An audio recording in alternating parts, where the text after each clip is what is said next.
معرفت المتفق، متفق کی معرفت، اور المفترق اور مفترق کی پہچان معرفت کیا ہے؟ تعریفہ، پہلے اس کی تعریف ذکر کریں گے لغوی اور اصطلاحی، اور پھر فاضل مصنف اپنی اس ترتیب کے مطابق اس کی مثالیں ذکر کریں گے، اور پھر اس کے بعد اس بحث کا فائدہ اور اس کی اہمیت بیان کریں گے کہ اس کا فائدہ اور اہمیت کیا ہے، اور فاضل مصنف اپنی ترتیب کے مطابق آخر میں اس سلسلے میں لکھی گئی تصانیف کیا ہیں ان کا تذکرہ فرما رہے ہیں۔ تعریفہ لغتاً المتفق اسم فاعل من الاتفاق، لغت میں متفق یہ اتفاق سے اسم فاعل ہے، المفترق اسم فاعل من الافتراق، اور مفترق اسم فاعل افتراق سے، ضد الاتفاق جو اتفاق کی ضد ہے، مفترق اتفاق کی ضد ہے، یعنی اتفاق ملنا، اکٹھا ہونا، جدا نہ ہونا، اور افتراق جدا ہونا، الگ ہونا۔ اصطلاحاً ان تتفق اسماء الرواة و اسماء آبائهم، اصطلاح میں کہا جاتا ہے روات یعنی راوی اور ان کے باپوں کے نام آپس میں متفق ہوں، ایک جیسے ہوں، فصاعداً اوپر جہاں تک چلیں، خطاً و لفظاً خط کے اعتبار سے اور تلفظ بولنے کے اعتبار سے، وتختلف اشخاصهم ومن ذلك ان تتفق اسماؤهم وکناهم، جبکہ وہ حضرات مختلف ہیں، نام ایک ہیں، اپنا نام بھی ایک ہے، باپ کا نام بھی ایک ہے، لکھنے میں بھی ایک جیسا ہے اور تلفظ میں بھی ایک جیسا ہے، حالانکہ وہ تختلف اشخاصهم شخصیتیں الگ الگ ہیں، نام ایک ہیں الگ الگ۔ ومن ذلك ان تتفق اسماؤهم وکناهم، ایسی ان کے نام اور کنیتیں بھی متفق ہوں، او اسماؤہم و نسبتہم و نحو ذالک، یا ان کی نسبتیں اور نام متفق ہوں، اس جیسی دیگر صورتیں۔ اس کی مثالیں، یعنی اس میں آپ کو یہ سمجھایا کہ متفق کیا چیز ہے کہ نام ایک جیسے ہیں، سب ایک نام کے ہیں، یا باپ کا نام ایک آ گیا، یا کنیت ان کی ایک جیسی ہے حالانکہ حضرات الگ الگ ہیں، جیسے الخلیل ابن احمد ستۃ اشخاص، یہ خلیل ابن احمد جو ہیں یہ 6 لوگ ہیں، اشترکو فی ھذا الاسم، اس نام میں وہ مشترک ہیں، اولہم شیخ، جو ان میں سب سے پہلے نمبر پر ہیں وہ مشہور اور معروف ہیں سیبویہ، یہ زیادہ مشہور ہیں، اور دوسرے احمد ابن جعفر بن حمدان، یہ بھی ہیں احمد ہے، نام ان کا احمد ہے، لیکن یہاں پر ان کے والد کا نام جعفر ہے، والد کا نام بدل گیا۔ دوسرے خلیل کون ہے؟ خلیل احمد ابن جعفر، جو احمد کے بیٹے ہیں۔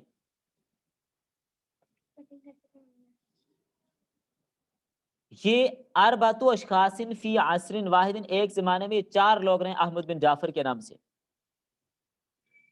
یعنی خلیل نام کے 6 لوگ مشہور ہیں اور احمد بن جعفر کے نام سے 4 لوگ مشہور ہیں۔ اور ایسی ہی عمر ابن الخطاب ستۃ اشخاص، عمر بن خطاب اس نام کے 6 لوگ ہیں۔ اہمیتہ و فائدتہ، اس کی اہمیت کیا ہے اور فائدہ کیا ہے، یعنی اس چیز کو پہچاننا کہ اس نام کے کتنے لوگ ہیں، کون کون ہیں، ایک نام کے یا باپ ایک ہیں، تو اس کا فائدہ کیا ہوگا اس چیز کو پہچاننے کا۔ فرماتے وہ معرفت ھذا النوع مہم جدا، اس قسم کو پہچاننا بہت ہی زیادہ اہم ہے۔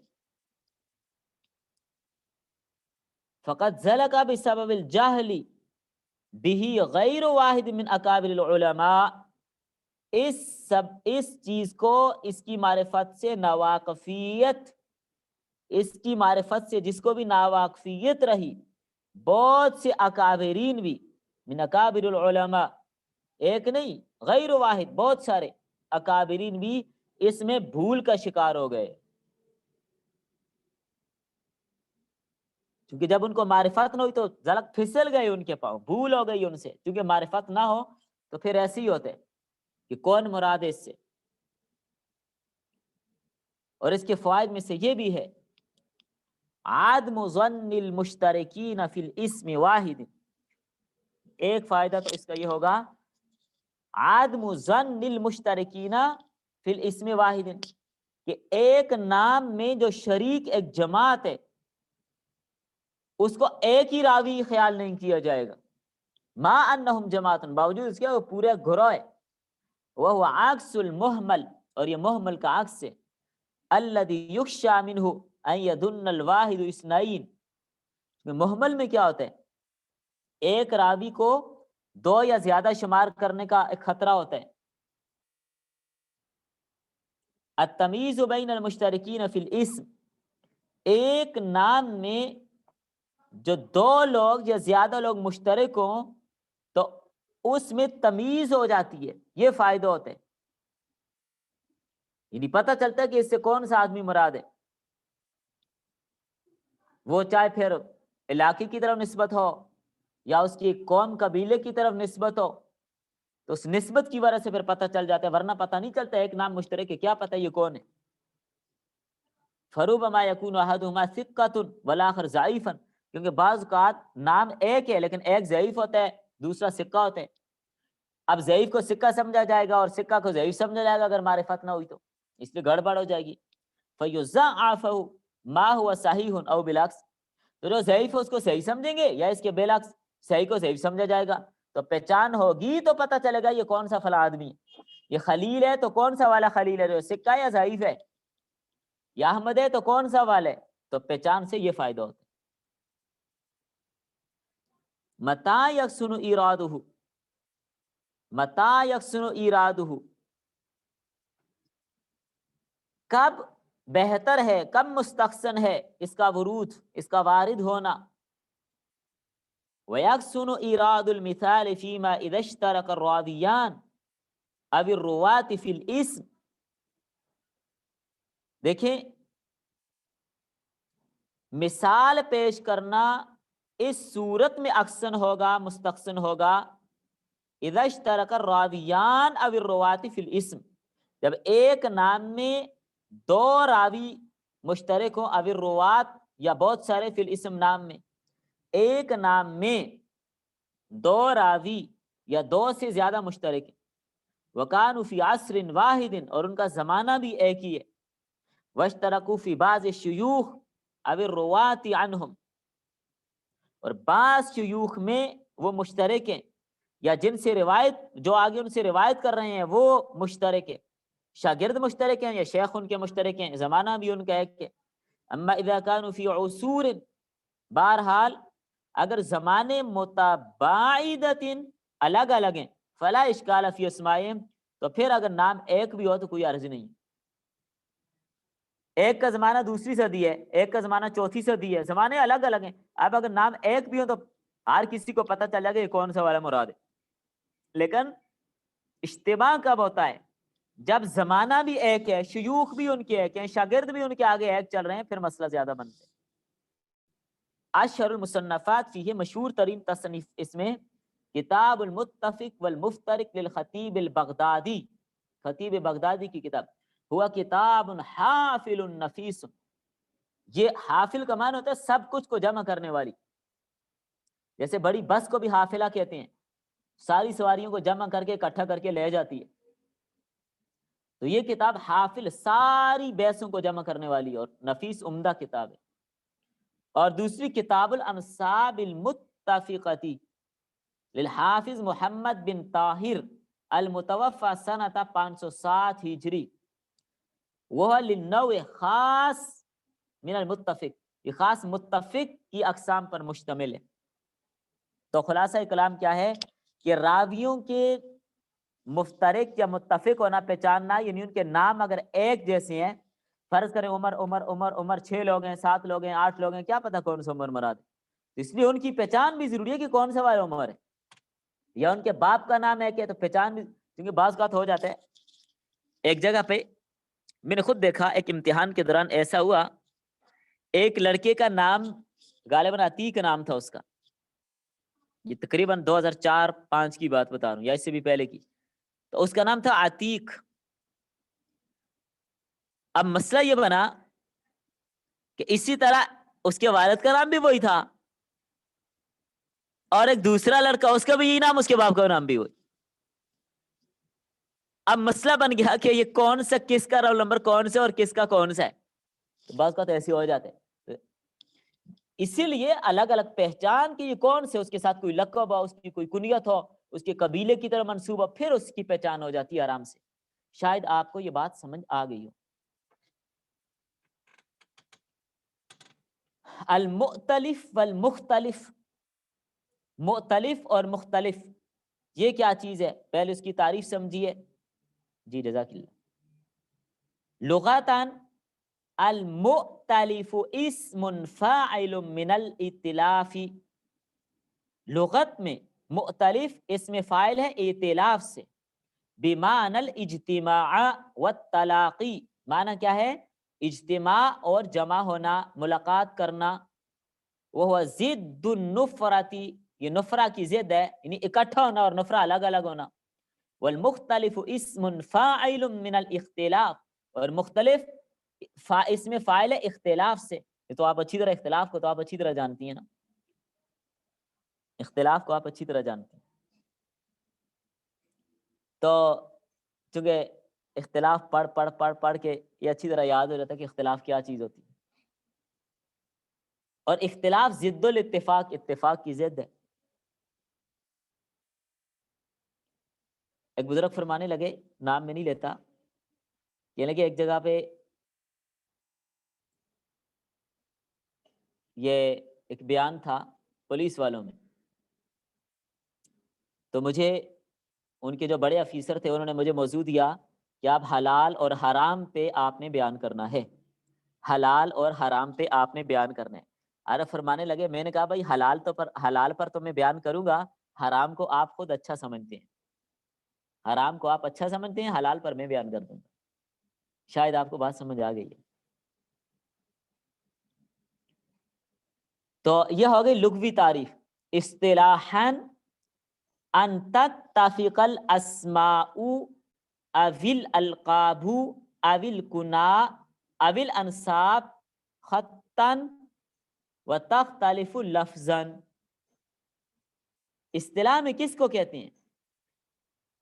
ان تتفق الاسماء، کہ نام ایک جیسے ہوں، یا اویل القاب لقب ایک جیسے ہوں، اویل کنا یا کنیتیں ایک جیسی ہوں، اویل انصاب یا نسب نسبتیں ایک جیسی ہیں، خطاً خط کے اعتبار سے، وتختلف لفظاً لیکن تلفظ میں الگ الگ ہیں، تلفظ میں بولنے میں الگ ہیں، لکھنے میں ایک جیسے ہیں۔ بات سمجھ آ گئی آپ کو؟ لکھنے میں ایک جیسے ہیں، تلفظ میں الگ ہیں۔ دیکھیے اس کی مثالوں سے بات سمجھ آ جائے۔ سلام، سلام، اب لکھنے میں ایک جیسے ہیں، اب آپ اعراب نہ ڈالیں تو کسی کو کیا پتہ یہ سلام ہے، لکھنے میں تو ایک جیسے نا، اعراب ڈالنے کی ضرورت تو نہیں ہوتی، اعراب تو آپ کی سہولت کے لیے ڈالے جاتے ہیں۔ سلام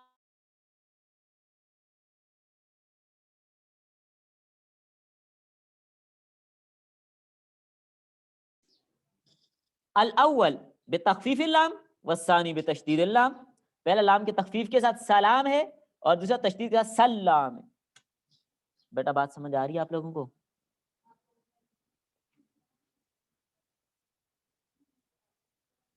یہ بات آپ کو سمجھ آ گئی؟ جی، لکھنے میں ایک جیسے ہیں، تلفظ میں الگ الگ ہیں۔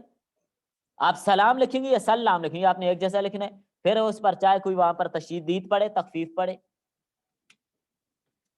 جی بالکل ایسے ہی ہے، یہ بھی ایسے ہی ہے، عمر اور عمر۔ اور جیسی مسور اور مصور، الاول بکسر المیم وسکون السین وتخفیف الواو، والثانی بضم المیم وفتح السین وتشدید الواو۔ اور ایسے ہی البراز والبزار، تھوڑا سا فرق ہے بس نقطے کا، لکھنے میں ایک جیسے ہی ہیں۔ الاول آخرہ زا والثانی آخرہ را، براز اور بزار، اور الثوری اور التوزی، الاول بالساء والراء والثانی بالتاء والزاء، تا اور زا کے ساتھ. تو لکھنے میں اچانک پتہ نہیں چلتا، تلفظ میں فرق ہوتا ہے. اچھا کہتے ہیں اس کے لیے کوئی ضابطہ بھی ہے، حل لہو ضابطن، اس کے لیے کوئی قانون ہو، کوئی ضابطہ ہو، کوئی اصول ہو، پتہ چل جائے کہ ہم یہاں پر کیا کریں گے. اکثرہ لا ضابط لہ، اکثر نام ایسے کوئی اصول نہیں ہے. کیوں؟ لکثرت انتشارہ، کثرت انتشار کی وجہ سے وہ عام ہے. وَإِنَّمَا يُثْبَتُ بِالْحِفْظِ كُلُّ اسْمٍ بِمَفْرَدِهِ، ہر نام کو بس الگ الگ یاد کیا جاتا ہے تو اس سے محفوظ ہوتے ہیں، ورنہ اور کوئی پتہ نہیں ہوتا. بس ایک تو یہ. دوسرا وَمِنْهُ مَالُهُ ضَابِطٌ وَهُوَ قِسْمَانِ، بعض ایسے بھی ہیں کہ ان کے لیے ضابطہ ہے، اس کی دو قسمیں. بعض تو وہ ہیں اکثر ایسے ہیں کہ ضابطہ نہیں ہے، بعض ہیں کہ ان کے لیے ضابطہ ہے. اور ضابطے کی دو قسمیں وہ کیا ہیں؟ مَالُهُ ضَابِطٌ بِالنِّسْبَةِ لِكِتَابٍ خَاصٍ أَوْ كُتُبٍ خَاصَّةٍ.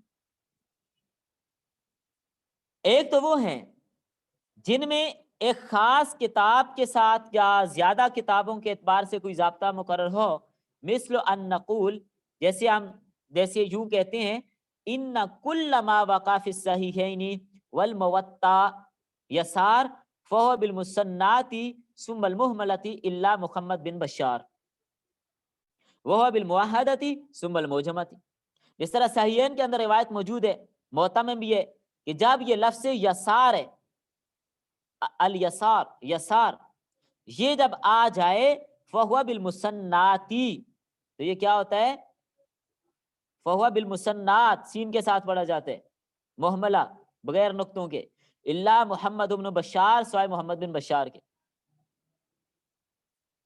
تو یہاں پر یہ بشار فہو بالمؤخدتی ثم المعجمتی، مؤخدہ یعنی پہلے با ہے اور پھر اس کے بعد شین ہے، با اور شین کے ساتھ پڑھا. بس یہ ضابطہ یہاں پر ایک ہے کہ خاص کتابوں میں جیسے صحیحین یا موطا کے اندر جب لفظ یسار آ جاتا ہے تو جہاں پر بھی آئے گا وہ یسار ہی ہوگا، سوائے محمد بن بشار کے باقی ہر جگہ یہ یسار ہی ہے. مالہ ضابط علی العموم، عام ضابطہ جن میں ہے ای لا بالنسبت لکتاب او کتب خاصہ، کسی کتاب یا زیادہ کتابوں کی طرف کوئی خاص نسبت نہیں ہے. مثل ان نقول، جیسے ہم یوں کہتے ہیں سلام کلہ مشدد اللامی، ہر جگہ لام مشددہ کے ساتھ ہے. سلام جہاں بھی آئے گا لام مشددہ کے ساتھ آئے گا، الا خمسطہ، سوائے 5 مقامات کے. ثم نذکر تلک الخمسہ، تو ہم آپ کے لیے وہ 5 ذکر کر رہے ہیں. اہمیتہ و فائدتہ، ان کی اہمیت اور فائدہ کیا ہے پہلے یہ سمجھیں. اس کی اہمیت اور فائدہ یہ معرفت هذا النوع من مہمات علم الرجال، اس کی معرفت حاصل ہونے کی وجہ سے کیا فائدہ ہوگا؟ من مہمات علم الرجالی، کہ علم رجال کی اہمیت معلوم ہو جائے گی کہ اس کی کتنی اہمیت ہے. حتی قال علی ابن المدینی، یہاں تک شیخ علی المدینی فرماتے ہیں اشد التثقیف ما یقع فی الاسماء، سب سے زیادہ تثقیف راویوں کے ناموں میں ہوتی ہے. لأنه شیء لا يدخل القیاس، کیونکہ ایسی چیز ہے یہاں پر قیاس نہیں ہو سکتا، کہ نام میں قیاس تو ہو نہیں سکتا. ولا قبلہ شیء يدل علیہ ولا بعدہ، اور نہ ماقبل سیاق و سباق دیکھ کے پتہ چل سکتے، کوئی پتہ نہیں چلتا. وفائدتہ تکمن فی تجنب الخطاء وعدم الوقوع فیہ، اس کا فائدہ یہ ہوگا کہ جو چیز پوشیدہ ہے تو اس میں آدمی غلطی سے بچ جائے گا، اس کے وقوع کے کم ہونے کی وجہ سے غلطی کے احتمال کم ہوگا. یہ اس کا فائدہ ہے کہ پتہ چل جائے گا کہ یہاں پر کیا مراد ہے، یہاں پر ہم کیا پڑھیں گے. اس سلسلے میں مشہور تصانیف کیا ہیں؟ المؤتلف والمختلف لعبد الغنی بن سعید، اور الاکمال ابن معقولہ، ابن معقولہ کی اکمال، وذیلہ لابی بکر ابن نقطہ، اور ابی بکر ابن نقطہ نے اس کا حاشیہ بھی لکھا ہے، ذیل مانا نیچے آنا، یہ مطلب اس کا حاشیہ لکھا ہے۔ معرفت المتشابہ، متشابہ کی پہچان۔ متشابہ کیا ہے؟ تعریفہ، متشابہ کی تعریف لغتاً اسم فاعل من التشابہ، متشابہ کیا ہے؟ تشابہ سے اسم فاعل کا صیغہ ہے، بمعنی تماثل، تماثل یعنی مماثلت، وَيُرَادُ بِالْمُتَشَابِهِ هُنَا الْمُلْتَبِسِ، تو یہاں پر اس سے مراد کیا ہوگی؟ وَيُرَادُ بِالْمُتَشَابِهِ هُنَا الْمُلْتَبِسِ، تو یہاں پر متشابہ سے مراد یہ ہوگی کہ جہاں پر چیز کو، بیس کو ملتبس کیا جائے، یعنی اس کو مکس کر دیا جائے، پتہ نہیں چل رہا کہ کیا مراد ہے یہاں پر۔ وَمِنْهُ الْمُتَشَابِهُ مِنَ الْقُرْآنِ، جیسے قرآن کریم میں بھی متشابہات ہیں، اے الذی یلتبس معناہ، یعنی ان کے معنی ملتبس ہو جاتے ہیں، مکس ہو جاتے ہیں، پتہ نہیں چلتا۔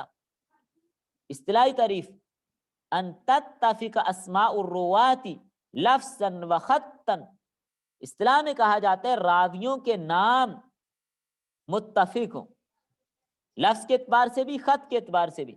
وتختلف اسماء الآباء لفظا لا خطا، اور باپ کے نام مختلف ہوں، کس کے اعتبار سے؟ لفظ کے اعتبار سے، خط کے اعتبار سے مختلف نہ ہوں۔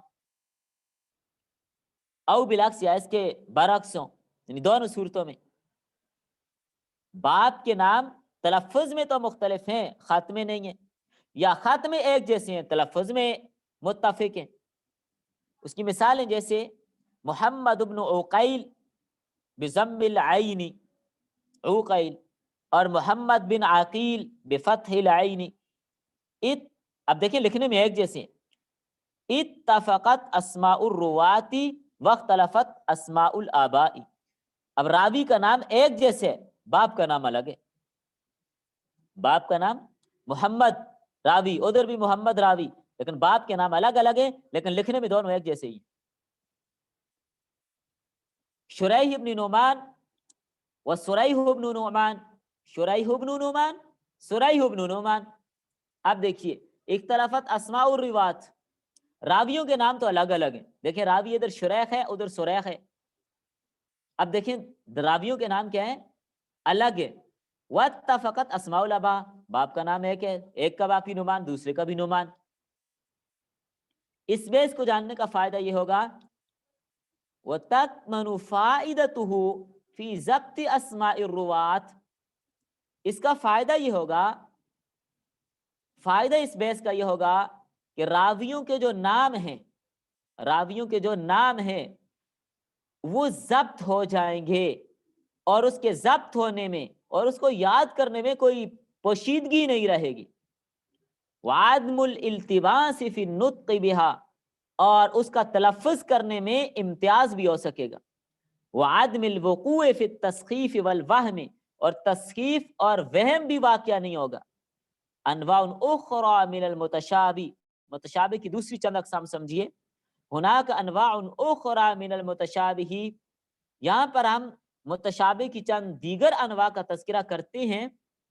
آج کرو اہمہا فمنہا، جو ان میں سے اہم ہے اور وہ یہ ہیں، ان یکسل الاتفاق فی الاسم و اسم الابی، راوی کے نام اور باپ کے نام میں کیا ہو؟ اتفاق ہو، الا فی حرف او حرفین، یعنی ایک دو حرفوں کا فرق ہو بس۔ راوی کا نام یا باپ کا نام ایک جیسے ہے، لیکن تھوڑا سا ایک دو حرف کا فرق ہے۔ مثل محمد ابن حنین اور محمد ابن جبیر، جیسے محمد بن حنین اور محمد بن جبیر، تھوڑا سا فرق ہے۔ اب دیکھیں اتنا زیادہ لمبا فرق نہیں ہے۔ او یکسل الاتفاق فی الاسم و اسم الاب خطا و لفظا، یا راوی کے نام میں یا اس کے باپ کے نام میں اتفاق ہے، خط کے اعتبار سے یا لفظ کے اعتبار سے، تلفظ کے اعتبار سے، لیکن یکسر الاختلاف فی التقدیم و تاخیر، لیکن دونوں کی تقدیم اور تاخیر میں اختلاف ہو جائے۔ نام میں اور باپ کے نام میں خط اور تلفظ میں اتفاق ہے، لیکن تقدیم تاخیر میں کیا ہو؟ اختلاف ہو۔ اما فی الاسمین جملتاً، چاہے تو دونوں کے نام مکمل طور پر، جملتاً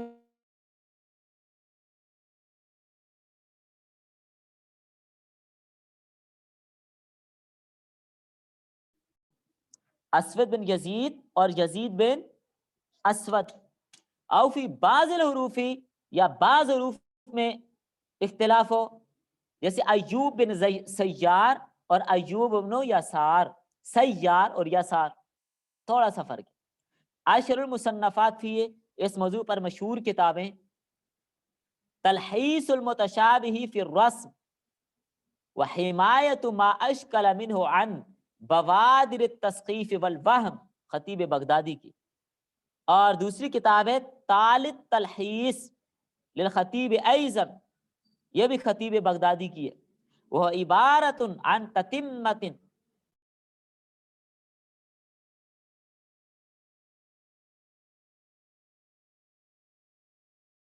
لکھا گیا ہے، پہلی کتاب کا ضمیمہ ہے۔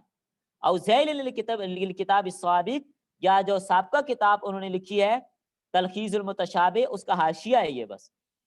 وہما کتابان نفیسان، یہ دونوں کتابیں بڑی عمدہ ہیں۔ لم یصنف مثلہما فی ھذا الباب، اس باب میں ان جیسی کتاب کسی نے نہیں لکھی۔ معرفت المہمل، مہمل کی پہچان، تعریف ہو، مہمل کی تعریف، لغتاً اسم مفعول من الاحمالی، مہمل احمال سے اس میں مفعول ہے، اور معنی اس کا ترک یعنی چھوڑ دینا، مہمل ترک۔ کأن الراوی ترک الاسم بدون ذکر ما یمیزہ عن غیرہ، گویا کہ راوی نام کو اس طرح چھوڑ دے، کأن الراوی، گویا کہ راوی نام کو چھوڑ دے، ترک الاسم بدون ذکر ما یمیزہ عن غیرہ، کہ اس انداز سے کہ اس کی غیر سے ممتاز کرنے والی چیز ہی نہ ہو وہاں پر۔ محمل کیا ہے کہ راوی نام کو اتنا ذکر کر کے چھوڑ دے کہ بس غیر سے ممتاز نہیں ہو سکتا، پتہ نہیں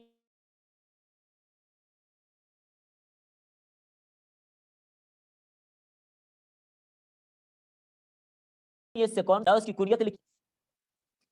اصطلاحاً ان یروی الراوی عن شخصین متفقین فی الاسم فقط، راوی ایسے دو آدمیوں سے روایت کرے جو نام میں ایک جیسے ہوں، او ما اسم الاب، یا باپ کے نام میں ایک جیسے ہوں، او نحو ذالک، یا جیسی کسی اور چیز میں، ولم یتمیزا بما یخص کل واحد منہما، اور ایسی کوئی تمیز کے لیے کوئی الفاظ، القاب، کنیتیں ذکر نہ کرے کہ جس سے پتہ چل جائے کہ یہ ان میں سے کون سا آدمی ہے، جو ہر ایک کو خاص کرنے والی بات ہے وہ مختص نہ کی گئی ہو۔ متى يضر الاحمال، محمل ہونا کب نقصان دیتے، محمل ہونا کب نقصان دیتے؟ ان کان احدہما ثقۃ والآخر ضعیفا، اگر دونوں میں سے ایک راوی ضعیف ہے اور ایک ثقہ ہے، اب نقصان ہے۔ اب دیکھیں، فرض کرتے ہیں ایک راوی نے روایت نقل کی ہے اور راوی کا نام اتنا لکھا ہے روایت نقل کرتے ہوئے سعید، اب سعید راوی کا نام ہے، اب ایک سعید ایسا ہے کہ جو سکہ ہے اور ایک سعید ایسا ہے کہ جو ضعیف ہے، اب کوئی پتہ نہیں یہ کون سے والے سعید سے روایت ہے، اب ہم اس روایت کو صحیح کہیں، اس روایت کو ضعیف کہیں، کیا کہیں یہ نہیں پتہ چلے گا، جس نے پورا بتانا چاہیے کون سا والا سعید ہے، کہاں رہنے والا ہے۔ ان کان احدہما ثقۃ والآخر ضعیفا، ایک سکہ ہے دوسرا ضعیف ہے، لأنہ لا ندری من الشخص المروی عنہ ہونا، کیونکہ یہاں پر ہم نہیں جانتے کہ مروی عنہ کون ہے جس سے روایت لی جا رہی ہے، مروی عنہ جس سے روایت لی جا رہی ہے وہ کون ہے یہاں پر۔ فربما کان الضعیف منہما فیضعف الحدیث، بعض دفعہ ایسی ہوتا ہے کہ وہ ضعیف ہوتا ہے اور حدیث پر ضعیف قرار دی جاتی ہے۔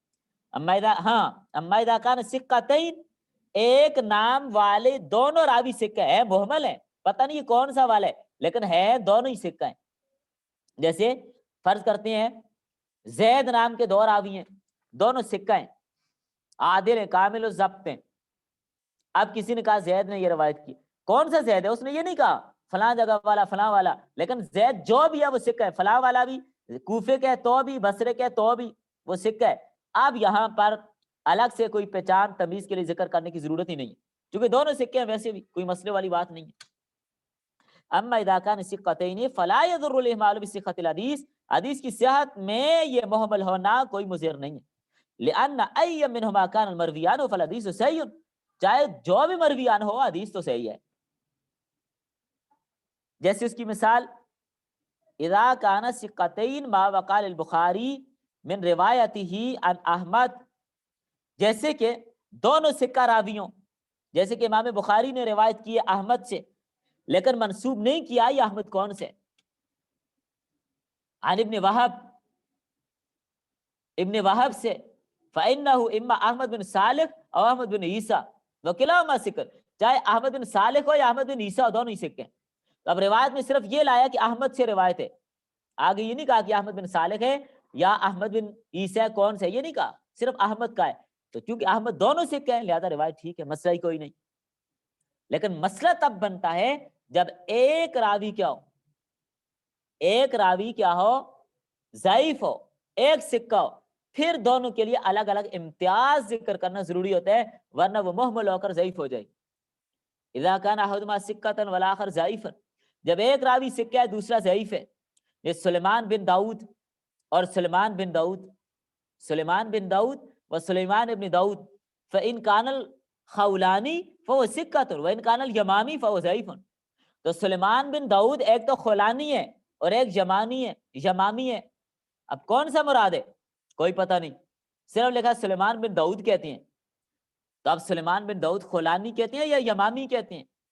تو جب تک خولانی نہیں کہا جائے گا ہمیں نہیں پتہ چلے گا کہ یہ روایت صحیح ہے، یا یمامی نہیں کہا جائے گا ہمیں نہیں پتہ چلے گا ضعیف ہے، کیونکہ ہمیں کوئی پتہ نہیں یہ ثقہ والا ہے یا ضعیف والا ہے، یہ خولانی ہے یا یمامی ہے. تو اس لیے یہاں پر اس چیز کا ذکر کرنا ضروری ہوتا ہے، ورنہ روایت محمل ہو کر ضعیف ہو جائے گی. الفرق بینہ و بین المبہم، مبہم اور محمل میں فرق کیا ہے؟ والفرق بینہما ان المحمل ذکر اسمہ والتبس تعینہ.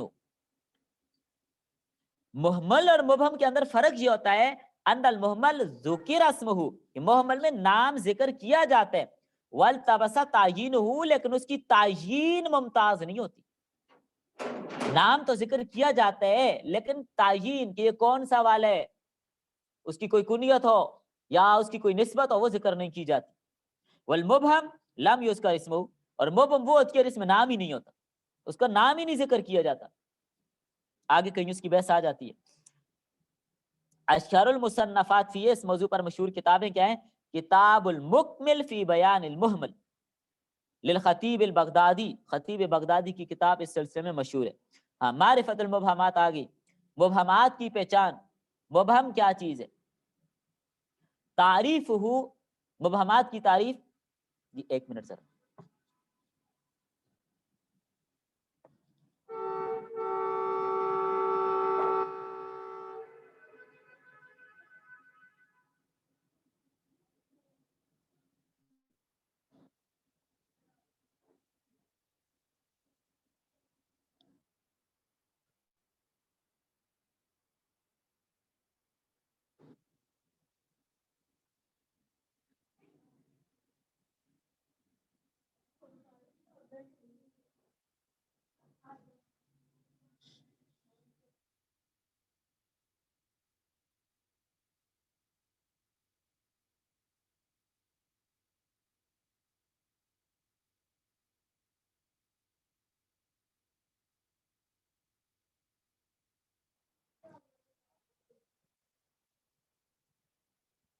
مبہمات کی تعریف یہ ہے، لغتاً المبہمات جمع مبہمن، مبہم کی جمع ہے وہ اسم مفعول من الابہامی، یہ ابہام سے اس میں مفعول ہے، ضد الایضاح یعنی ایضاح کی وضاحت کی ضد.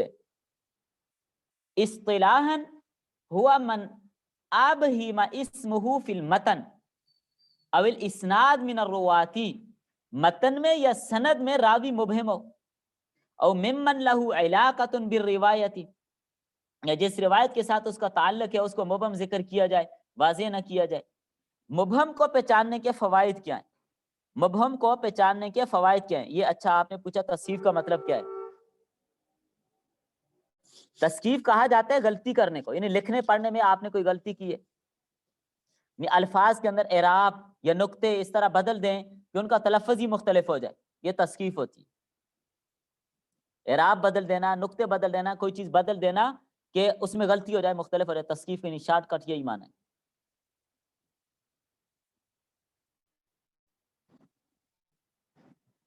من فوائد بحثی، اس بحث کے فوائد، ان کان الابہام فی السند، اگر سند کے اندر ابہام ہو، معرفت الراوی، راوی کا پتہ ہے، راوی کون ہے، ان کان ثقۃ او ضعیفا، ثقہ یا ضعیف ہے، للحکم علی الحدیث بالصحۃ او الضعیف، تو حدیث کے لیے صحیح یا ضعیف ہونے کا حکم لگ جاتے ہیں۔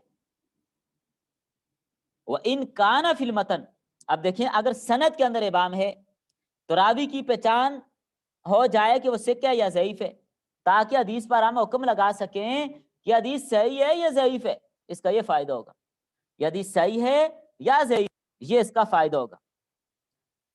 اب آواز آ رہی ہے آپ کو؟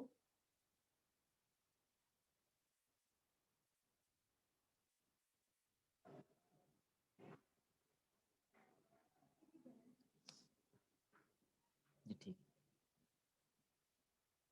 وَإِن كَانَ فِي الْمَتْنِ، اگر متن کے اندر ابہام ہو، فَلَهُ فَوَائِدٌ كَثِيرَةٌ، تو اس کے بہت سارے فوائد ہیں۔ ابرزها معرفت صاحب القصہ، سب سے جو اس میں مین اور بنیادی یہ ہے کہ جو معرفت صاحب القصہ، صاحب قصہ کی پہچان، صاحب واقعہ کی پہچان، اب السائل، یہ سائل کون ہے، حتی اذا کان فی الحدیث منقبۃ لہ عرفنا فضلہ، جب حدیث کے اندر اس کی کوئی فضیلت، اس کی کوئی تعریف، منقبت بیان کی گئی ہے تو ہم اس کو پہچان لیں گے۔ وَإِن كَانَ عَكْسُ ذَلِكَ، یا اس کے برعکس ہے تو پھر بھی ہمیں پتہ چل جائے گا کہ اس کی مذمت کی گئی ہے یا کیا ہوئے۔ فَيَحْصُلُ بِمَعْرِفَةِ السَّلَامَةِ، تو اس سے کیا ہوتی ہے، اس معرفت سے سلامتی حاصل ہوتی ہے۔ فَيَحْصُلُ بِمَعْرِفَةِ السَّلَامَةِ، پہچان کی سلامتی حاصل ہوتی ہے، من الظن، اس گمان سے، بغیرہ من افاضل الصحابتی، کہ جو حضرات فضیلت والے اصحاب کے متعلق کسی کو بدگمانی ہو جائے، اسے سلامتی حاصل ہو جاتی ہے اس معرفت سے۔ کیف یعرف المبہم، مبہم کی پہچان کا طریقہ کیا ہے، کیسے پہچانیں گے اسے؟ یعرف باحد امرین، مبہم کو پہچاننے کے دو طریقے ہیں، بورود مسمن فی بعض الروایات الاخری، یا تو دوسری روایات میں اس کا نام لکھا گیا ہو، ذکر کیا گیا ہو، یا بتنسیس اہل السیر علی کثیر منہ، اہل سیر صراحت کے ساتھ، کثرت کے ساتھ اس کا تذکرہ کرتے ہوں۔ مبہم کی اقسام ہو، یقسم المبہم بحسب شدت الابہامی او عدم شدتہ الی اربعۃ اقسام، مبہم کو ابہام کی شدت یا عدم شدت، اس اعتبار سے اس کو ہم تقسیم کریں گے 4 حصوں پر۔ وَابْدَأُوا بِأَشَدِّهَا ابہامًا، اور ابتدا کریں گے اس چیز سے جس میں ابہام زیادہ ہے۔ رجل او امراتن، اب دیکھ کسی حدیث میں آیا فلاں آدمی نے کہا، فلاں مرد نے کہا، یا فلاں عورت نے کہا، جیسے کہ حدیث ابن عباس ان رجلا، جیسے کہ ابن عباس کی روایت، ایک آدمی نے کہا، قال یا رسول اللہ الحج کل عام، حاضر رجل الاقرا بن حابس، تو یہ آدمی کون ہے، اقرا بن حابس ہے۔ اور ایسی الابن والبنت، نمبر 2، ابن اور بنت میں ابہام، وَيُلْحَقُ بِهِ الْأَخُ وَالْأُخْتُ، اور اسی کے ساتھ ملایا گیا بھائی اور بہن کو، وَابْنُ الْأَخ وَابْنُ الْأُخْتِ، بھتیجے اور بھانجی کو، وَبِنْتُ الْأَخِ وَبِنْتُ الْأُخْتِ، اور ایسی بھتیجی اور بھانجی کو، کا حدیث ام عطیہ فی غسل بنت النبی صلی اللہ علیہ وسلم بماء وسدر ہی زینب، کہ نبی صلی اللہ علیہ وسلم کو غسل دیا گیا تھا اس پانی کے ساتھ جس میں بیری کے پتے ملائے ہوئے تھے، اور یہ بات کرنے والی حضرت زینب ہے۔ نمبر 3، العم والعمت، عم اور عمہ میں ابہام ہو، اور اس کے ساتھ ملایا گیا ہے، عم اور عمہ میں یہ لوگ بھی شامل ہیں، یلحق بالخال والخالہ، مامو اور خالہ، وابن او بنت العم والعمتی، وابن او بنت الخال والخالتی، کا حدیث رافع بن خدیج عن عمہ فی النہی عن المخابرہ، تو ان کی جو پھپھی ہے اس کا نام اسم عم ہی زہیر بن رافع ہے. وہ حدیثی عمتی جابر اللتی بکت اباہو کہ وہ روئی تھی جب ان کے والد فوت ہوئے، لما قتل یوم احد، احد کے دن اب وہ شہید ہوئے. اسم عمتی فاطمہ بنت عمر. اور چوتھا ہے الزوج والزوجۃ، خامند اور بیوی میں ابہام ہونا. کا حدیث صحیحین فی وفات زوج فی وفات زوج سبیعۃ اسم زوجها سعد بن خولہ. وکحدیث زوجتی عبد الرحمن بن زبیر التی کانت تحت رفاع القرزی، جو رفاع قرزی کی بیوی تھی، فطلقها، ان کو طلاق دی. اسمها تمیمہ بنت وہب، جن کا نام تمیمہ بن وہب تھا. تو بعض کا خامند کے نام میں ابہام ہوتے ہیں، بعض کا بیوی کے نام میں ابہام ہوتے ہیں، بعض کا بہن بھائیوں کے نام میں ابہام ہوتا ہے. تو یہ ساری صورتیں آپ کو بیان کر دی. اس سلسلے میں مشہور تصانیف کیا ہیں؟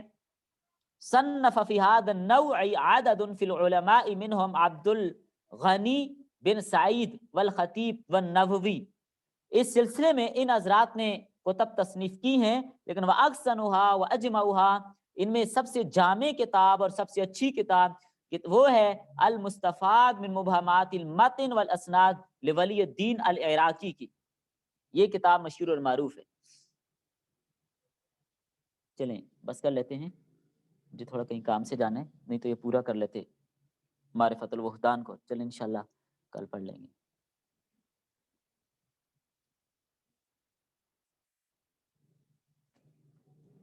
یہ تسکیف سین کے ساتھ نہیں ہے، صاد کے ساتھ.